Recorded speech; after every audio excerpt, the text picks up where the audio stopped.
আসসালামু আলাইকুম। প্রিয় দর্শক, অন্য মঞ্চের আলাপচারিতায় আপনাদের সকলকে আমন্ত্রণ জানাচ্ছি। সমস্ত রকম উপেক্ষা করে একটা ইলেকশন হচ্ছে।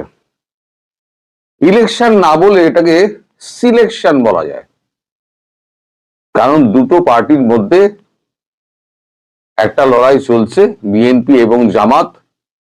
জামাতের সঙ্গে জুড়ে রয়েছে এনসিপি।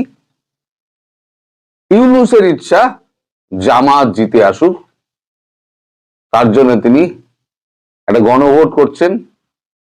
সেখানে হ্যাঁ এর জন্য তিনি সরকারি প্রচার মাধ্যমকে পুরোপুরি কাজে লাগিয়ে দিয়েছেন এবং সব দলকে একেবারে মাঠে নামিয়ে দিয়েছেন, মানে জামাত এনসিপি কে মাঠে নামিয়ে দিয়েছেন।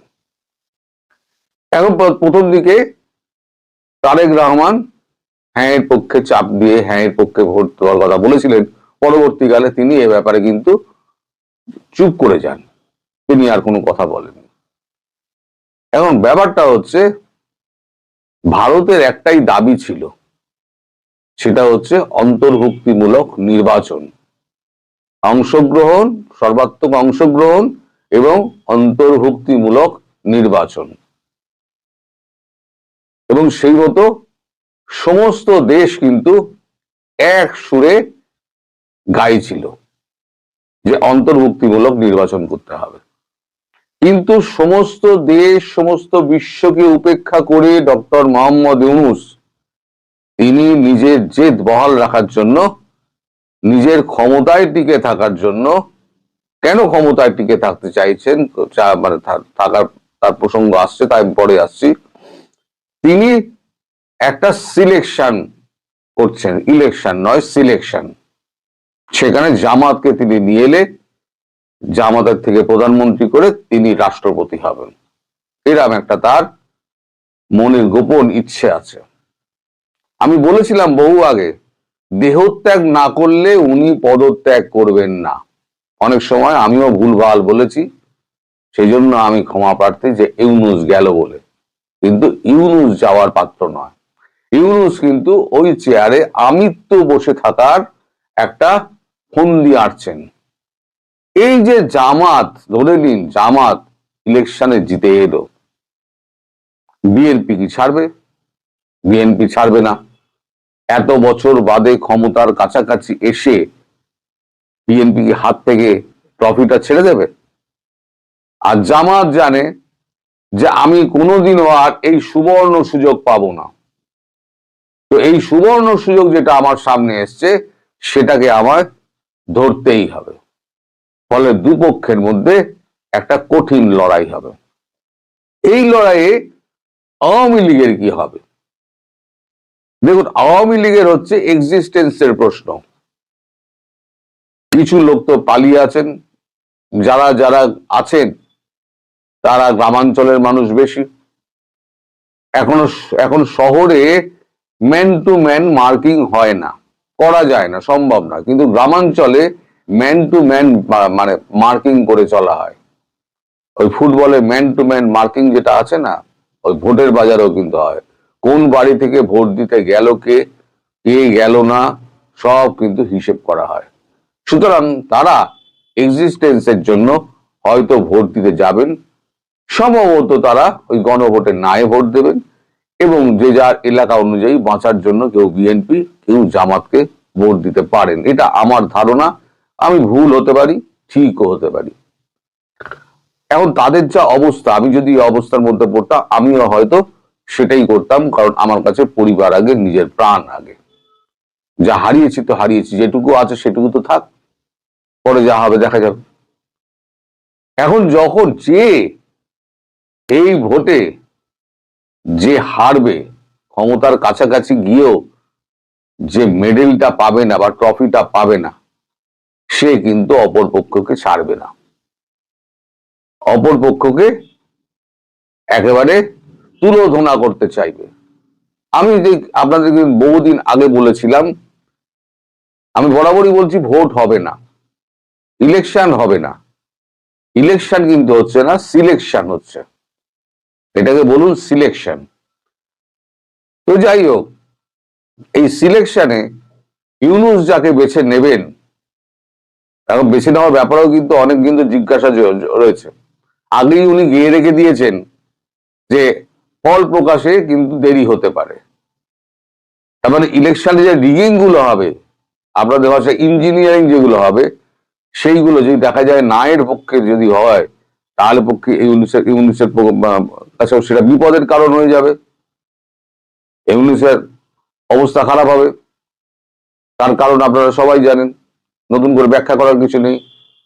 আর যদি হ্যাঁ হয়, সেখানে যদি বিএনপি এবং ভোটে যদি বিএনপি জেতে, তাহলে ইউনূসের কপালে অনেক দুঃখ আছে।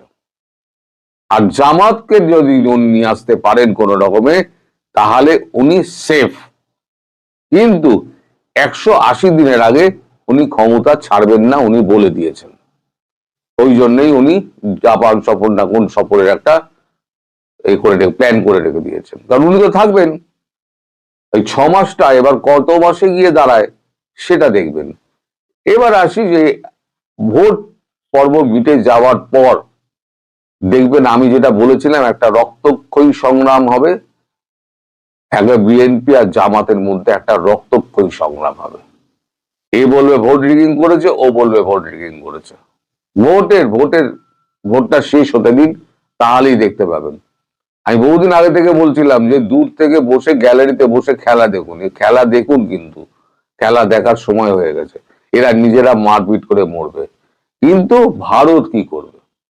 ভারত এতদিন ধরে শুধু চুপটি করে অপেক্ষা করছিল। আমি বারবার বলেছি, ভারত চাইছে ভোটটা হয়ে যাক, নির্বাচনটা কি হয় দেখা যাক। নির্বাচন যখন প্রহসনে দাঁড়িয়ে গেছে এবং আওয়ামী লীগের অন্তর্ভুক্তি যখন হয়নি, ভারতের একটাই অনুরোধ ছিল অন্তর্ভুক্তিমূলক নির্বাচন, সেটা যখন হয়নি, নরেন্দ্র মোদী কিন্তু উপেক্ষা হলেন না। এমন কেউ নেই বিশ্বে তাকে উপেক্ষা করেছে, তিনি তার জবাব দেননি। সুতরাং ইউনূসের কপালে কিন্তু এই উপেক্ষার উপযুক্ত জবাব কিন্তু অপেক্ষা করছে। এখন সময় বলে দেবে কবে, কিভাবে এবং কোন প্রকারে। আর কখনোই আশা করবেন না যে 3-4 দিনের মধ্যেই অ্যাকশন শুরু হয়ে যাবে, অথবা প্ল্যান বি প্ল্যান সি যে কোনো একটা আরম্ভ হয়ে যাবে। সময় লাগবে। নরেন্দ্র মোদী সময় নেন, কিন্তু যা করেন পাকাপোক্ত করেন।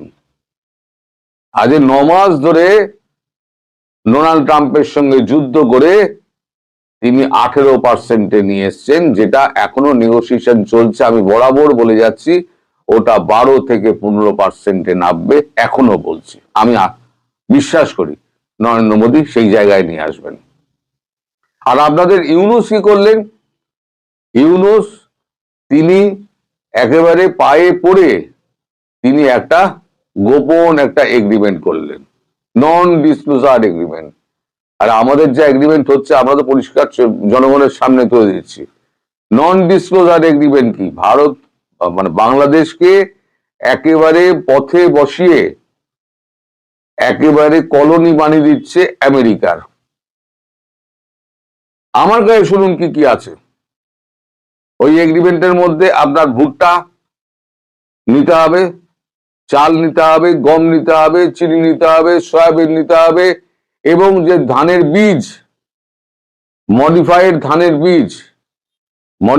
ধানের বীজ আপনাদেরকে বসাতে, চাষিদের বসাতে হবে। এই মডিফাইড ধানের বীজ কি? একবার যদি ওই বীজ আপনি মাটিতে পোতেন, ওই বীজের থেকে কিন্তু বীজ হয় না। আমাদের যেমনি সাধারণ আমরা যা চাষ করি, বীজের থেকে আমরা বীজ নিয়ে নিই, বার করে নিই। জেনেটিক্যালি মডিফাইড যে বীজগুলো আছে, তাতে কিন্তু আপনাকে প্রতি বছর আপনাকে কিন্তু আমেরিকা থেকে বীজ আনতে হবে। তার মানে আমেরিকার কাছে আপনি দায়বদ্ধ হয়ে গেলেন। আমেরিকা যদি আপনাকে বীজ না দেয়, তাহলে আপনার দেশে শস্য ফলবে না।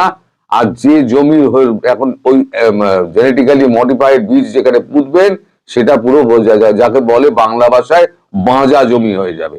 ওখানে আপনি যাই চাষ করুন না কেন, সে চাষ হবে না। ধান চাষ তো হবেই না, ভুট্টা চাষও হবে না।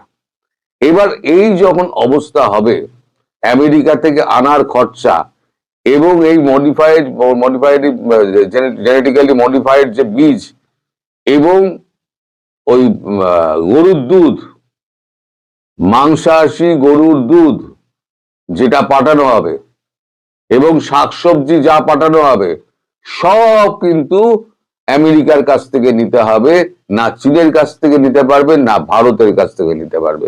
ভারতের কেউ যাবে আসবে না, ভারত পাঠাবে না। এই যে ভারত $3.5 ট্রিলিয়ন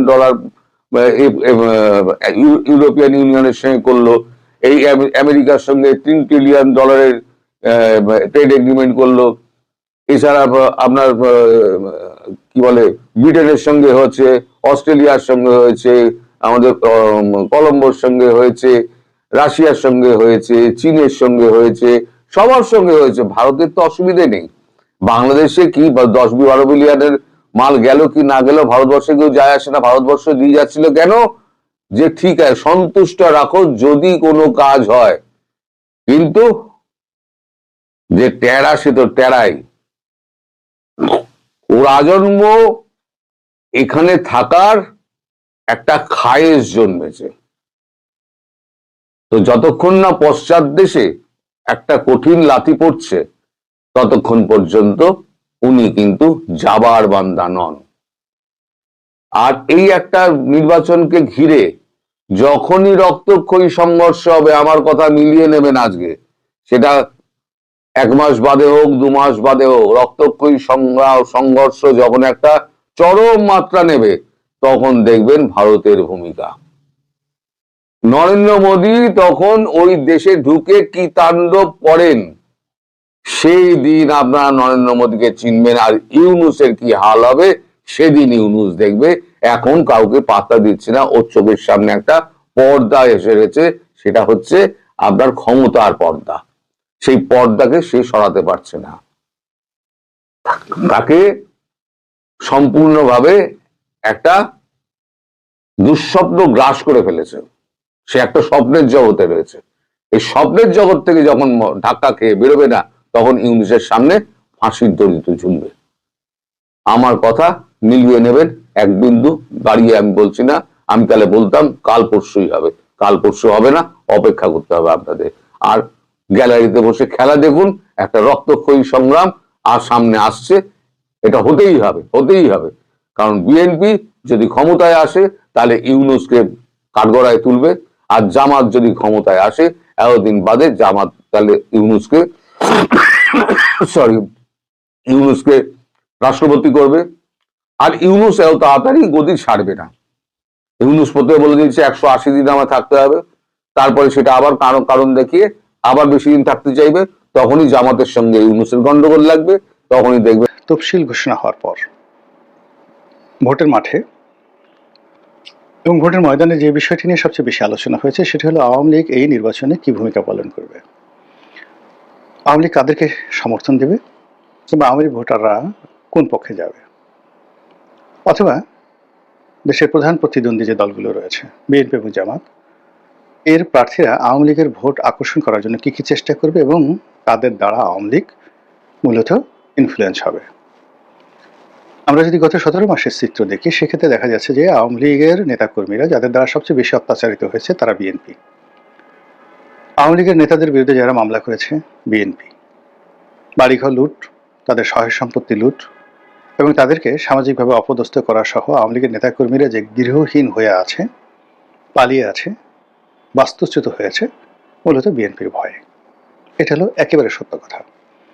এখন এই অবস্থাতে বিএনপির লোক যদি আশা করে আওয়ামী লীগের ভোট তাদেরকে দিবে, আওয়ামী লীগের সঙ্গে তাদের একটা বন্ধুত্ব হবে, এটা শেখ হাসিনা দূরে বসে বা যারা দেশের বাইরে আছেন আওয়ামী লীগের নেতৃবৃন্দ, তারা এই যে বিএনপির যে চাপ মাঠে ঘাটে ময়দানে যা কিছু হচ্ছে এটা তারা টের পাচ্ছেন না।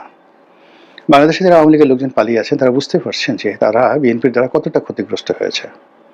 আওয়ামী লীগের যে সুবিধাভোগী শ্রেণীগুলো রয়েছে যারা গত 15 বছর ধরে বিভিন্ন মার্কেটের সভাপতি সেক্রেটারি হচ্ছিল, ফুটপাত দখল করে রাখছিল, প্রশাসনে দালালি করছিল, টেন্ডারবাজি থেকে শুরু করে বিভিন্ন রকম ব্যবসা বাণিজ্য করে, এরকম লোকের সংখ্যা কম করে হলেও 20 থেকে 30 লাখ।